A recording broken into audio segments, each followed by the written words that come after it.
Now I'd like to invite Professor Benito Mueller, Director of the CBI, to tell us about the Western Climate Fund. Thank you. Right, I tell you what. This is better. This one works, right? Yeah. Obviously. Hi. Now, some of you may have asked yourselves, what does mobilizing finance have to do with capacity building?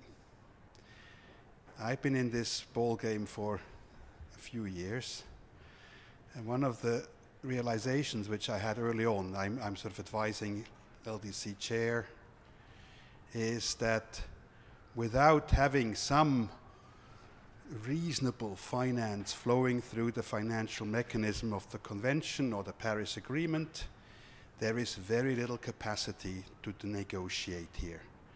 The capacity for negotiators to come up with a good deal depends very much on the state of the financial mechanism. And we've seen this right now, okay? So I have been thinking for a long time about why is it important to talk about multilateral finance, because we all know this is still the old biennial assessment report. The flow through the financial mechanism is relatively small in terms of absolute figures. But this is when President Trump complained that the US share was too large, and he then sort of reneged on paying it. It is quite clear that developing countries will see this. That was the Ambassador Di Seco from South Africa who said this. It is shirking responsibility, and how can we trust the US anymore in this? So it's a matter of trust in the whole thing. Trusting countries to actually do something if they're no longer willing and renege on their financial obligations. So what I was thinking, or the way to sort of put it into context, is that the financial mechanism is a sort of a trust weather vane.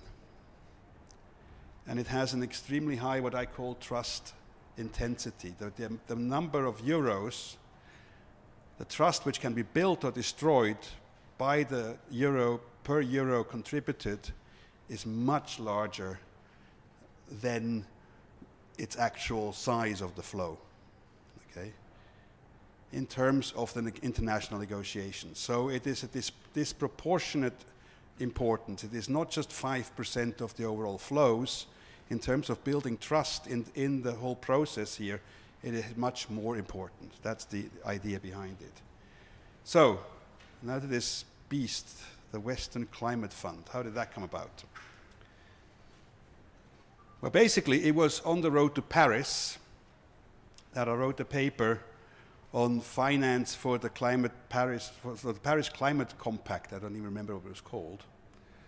And in that context, the question which I posed myself was, that was way before President Trump, okay? But even there, it was absolutely clear that in terms of traditional national budgetary contributions, we are not going to get huge increases. I mean, you know, 1%, 2% per year annually, that's it. And it will be very difficult to get a more predictable system going, other through replenishments, which is 3 or 4 years. But by and large, we have to be aware of the fact that people who are putting in budgetary contributions are limited by their parliamentary legislative cycles. They cannot promise in general anything which goes beyond one parliament. So the idea obviously was, let's try to look at the markets, emission trading. Let's look at the share of proceeds. After all, we have an example in the adaptation share of proceeds for the adaptation fund. Maybe we can do something along these lines. And we talked about putting the money into the LDCF from subnationals, I have to say. My view there was, very much in North America already, because the trading schemes which do exist are subnational in America. So, in Paris, I'm very pleased to say that something did happen. I mean, the province of Quebec did provide 6 million Canadian dollars for the LDCF, drawn from their auction revenue, from the Western Climate Initiative.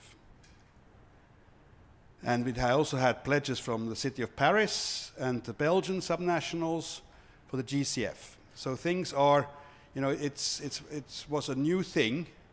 But with Belgium, we've always had it, but that's part of the sort of Belgian sort of structure, internal structure. But the fact that we have now subnationals contributing to multilateral funds, even if it was a one-off thing, changed the narrative of what is possible, what multilateral finance can be, because traditionally it is just budgetary contributions from national governments. So, how do we proceed in terms of shares of proceeds? Well, you go and look what, in the context of North America, for example, what trading schemes there are. And there's RGGI in the Northeast, and there's the Western Climate Initiative, which is mainly at, well, it had other members and things. At the moment, it is Quebec and California who are in this. It's a trading scheme. Interestingly, it is transnational. Okay, it is not within national boundaries. It goes over national boundaries. And if you take the sort of the 2% figure which we have with the adaptation fund, if you take that and apply it to these trading schemes, we would get from Quebec about 10 million per year and California 125 million per year, which is not huge, but it's not nothing. Okay, and so that was the sort of the step forward into thinking, let's have a look at these subnational schemes, with the idea that we make this idea of shares of proceeds of trading schemes more palatable, even in the context of the EU, for example, the EU trading scheme, where the auction revenue goes directly to the member states. And in that context, we do have 3 funds with EU member states who do have earmarked contributions from the auctioning. One is in Germany, one in France, and one in Portugal. And at the moment, of these funds, almost sort of 14%, which is 240 million euros, are earmarked for international climate finance and energy purposes.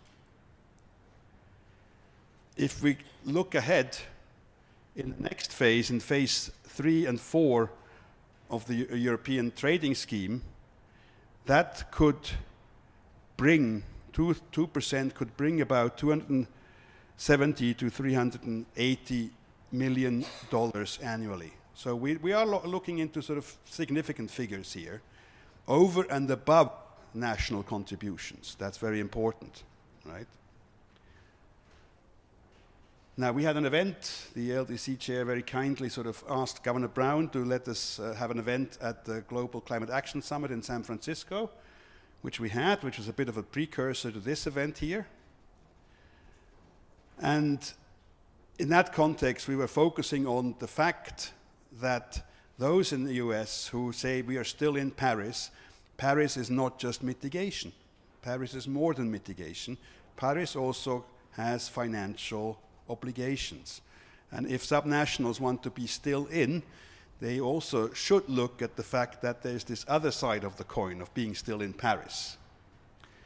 And we developed the Western Climate Fund idea, which is based in essence on the Western Climate Initiative, on this trading scheme, where we would have a fund and receive contributions from subnational governments in the area of the WCI. It doesn't just have to be WCI members, and would be transferring the money to the financial mechanism.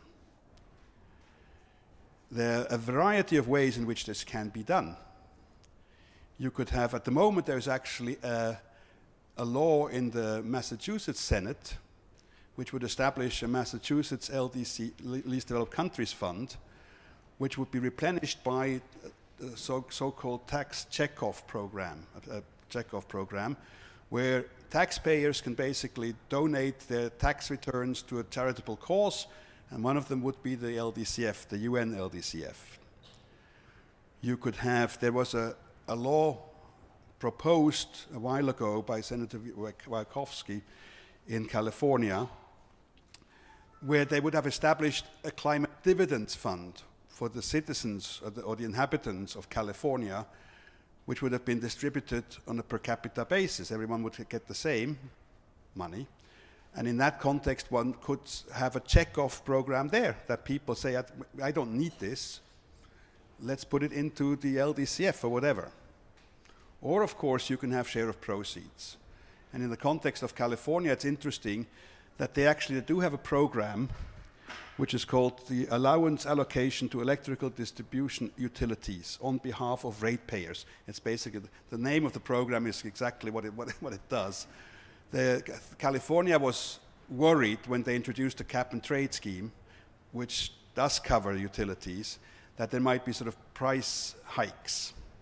And in order to ensure them the risk to manage the risk of that, what they're doing, they actually take an amount of their allocation, of their assigned amount, and give it to the utilities to be auctioned off by them or sold off on behalf of the ratepayers. So there's a multitude of ways in which things can be earmarked, not just auction revenue. So this is the idea of the Western Climate Fund, and I'm pleased to say that we are in discussion. I just had a meeting with the delegation of Quebec. They have a new government, so they can't promise anything, obviously. But they're very interested in the idea to basically take their initial contribution forward and create a more sort of regular system. And I'm going to meet Senator Wojciechowski tomorrow to see what we can do in California. So things may be moving in this respect, and this is something which I think is quite encouraging.